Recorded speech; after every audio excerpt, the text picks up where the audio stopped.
Assalamualaikum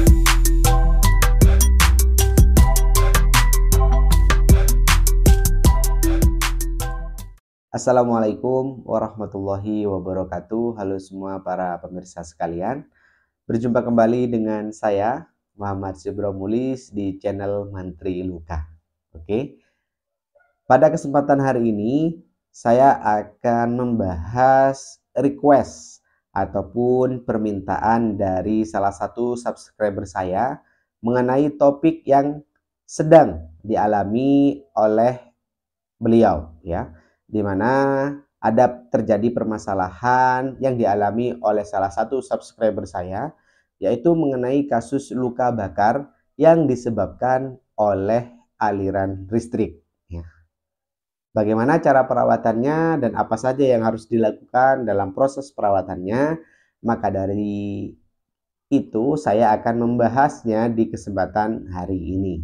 Oke, tapi ya sebelumnya saya akan menjelaskan bahwasannya pada kasus-kasus luka bakar ya, penyebabnya bukan hanya saja dikarenakan suhu yang tinggi ataupun termal, tapi ada beberapa penyebab yang lain. Salah satu contohnya yaitu terkena aliran listrik ya yang tinggi ya.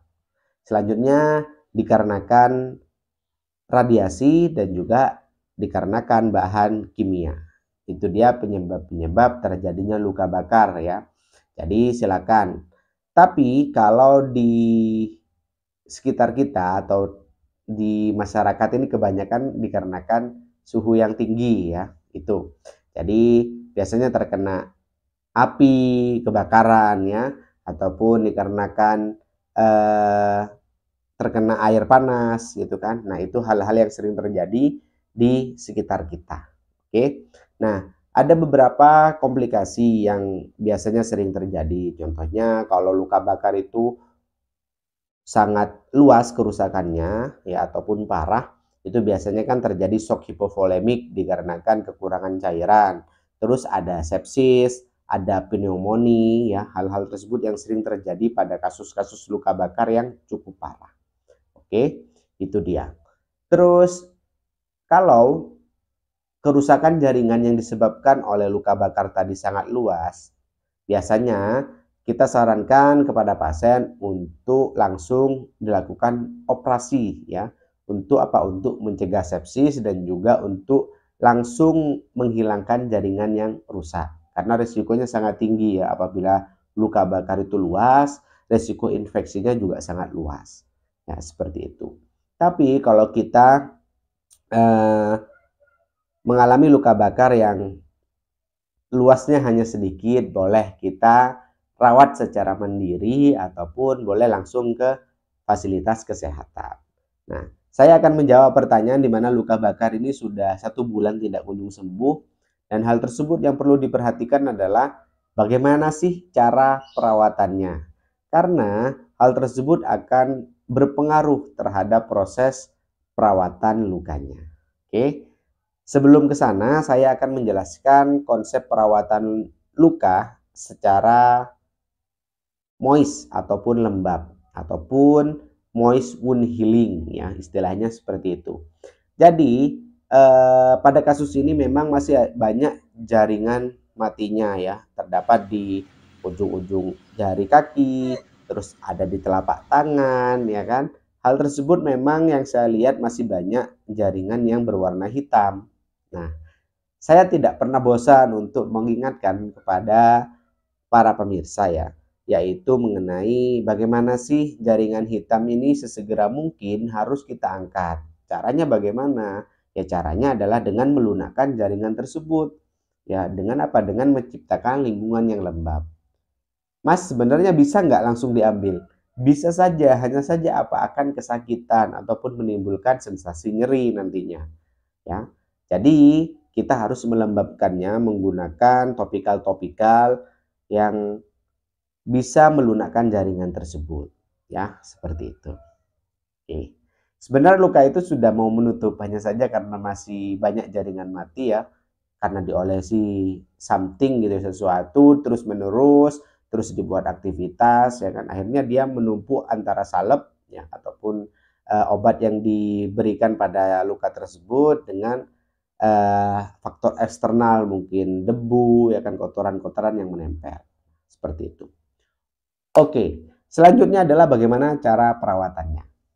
Nah, untuk cara perawatannya sama ya, langkahnya tetap 3M. Mencuci, membuang jaringan mati, dan memberikan topikal yang tepat. Oke, saya akan jelaskan bagaimana step by step langkah perawatan pada luka bakar yang disebabkan oleh aliran listrik. Oke, yang pertama, untuk cara mencucinya kita cukup mengirigasi menggunakan air infus ataupun NaCl, ya.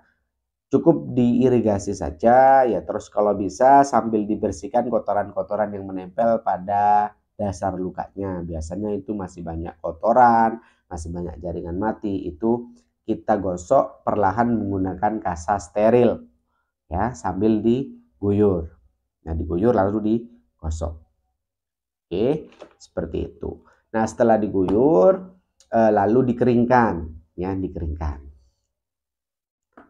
Kalau ada antiseptik, memang alangkah lebih baiknya kita gunakan antiseptik ya kalau ada. Tapi kalau tidak ada, ya silakan, boleh-boleh saja hanya menggunakan NS saja ataupun menggunakan cairan infus.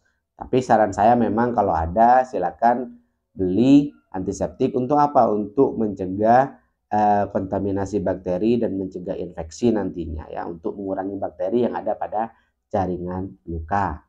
Oke, ini dia. Itu langkah yang pertama, kita buat sederhana saja. Selanjutnya adalah membuang jaringan mati. Nah, sepengalaman saya, kalau dari para pemirsa sekalian kesulitan ya untuk membuang jaringan mati, ataupun contoh menggunakan gunting dan pinset, tidak ada gitu kan.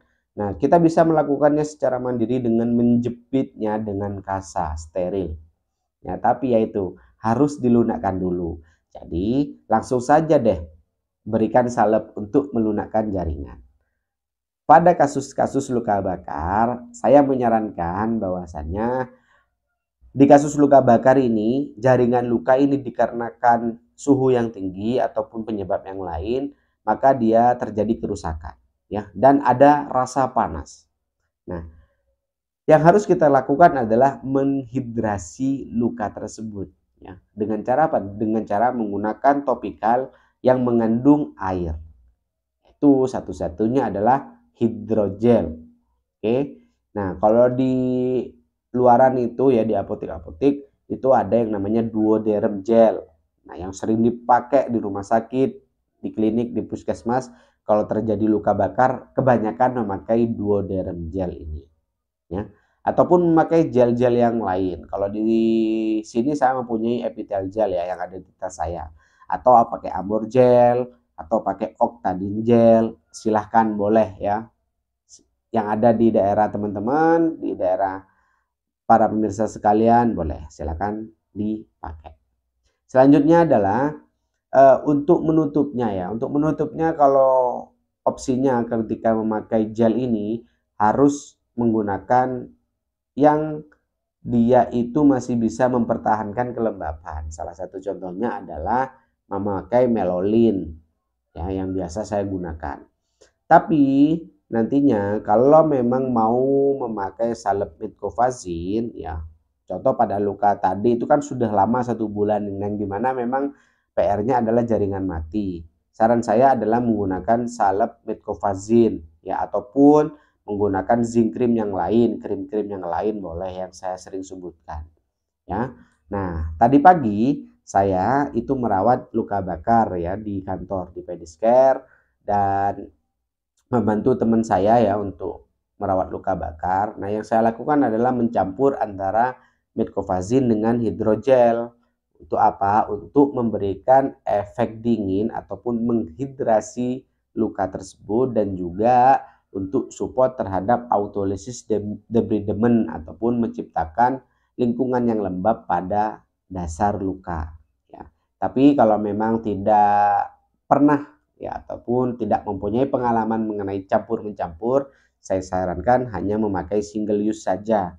Pilih antara hidrogel atau memakai metcovazin, ataupun cari salep yang bisa melembabkan jaringan. Contoh kalau di apotek bisa pakai bioplacental. Selanjutnya, ini yang mungkin perlu saya luruskan terus-menerus ya. Luka tersebut harus ditutup, iya, harus ditutup, ya. Tapi PR-nya memang pada kasus tersebut lukanya banyak di daerah-daerah yang lain, bukan hanya di satu tempat. Ya, contohnya di ujung-ujung jari itu ada, di telapak tangan juga ada. Nah, itu harus dirawat semuanya.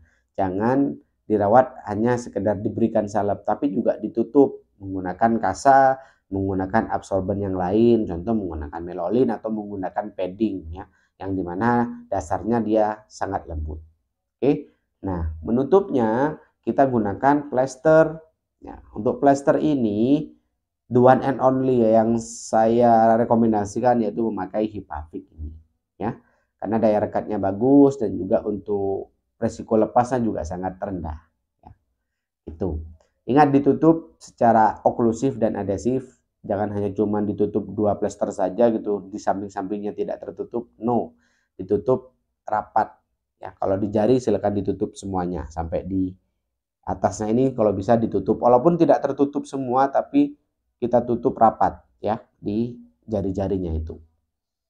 Oke ya, itu dia penjelasan saya. Demikian, semoga dapat bisa dicerna dengan baik dan dapat membantu nantinya untuk proses perawatan luka bakar dikarenakan aliran listrik. Oke. Dan terima kasih sudah menonton video ini dan semoga tidak bosan ya untuk mendengarkan saya selalu ngomong di sini. Niat hati adalah untuk membantu dan untuk mengedukasi para pemirsa sekalian dan juga para teman-teman semuanya agar nantinya bisa mendapatkan solusi untuk masalah luka yang sedang dihadapi. Oke. Jangan lupa support ya dan juga tonton video-video yang lain. Dan saya syutingnya ini setelah sahur ya, jadi masih ada lantunan ayat-ayat suci Al-Quran. Jadi semoga puasa hari ini diberikan kelancaran dan sampai jumpa di video berikutnya. Saya akhiri. Wassalamualaikum warahmatullahi wabarakatuh. Terima kasih.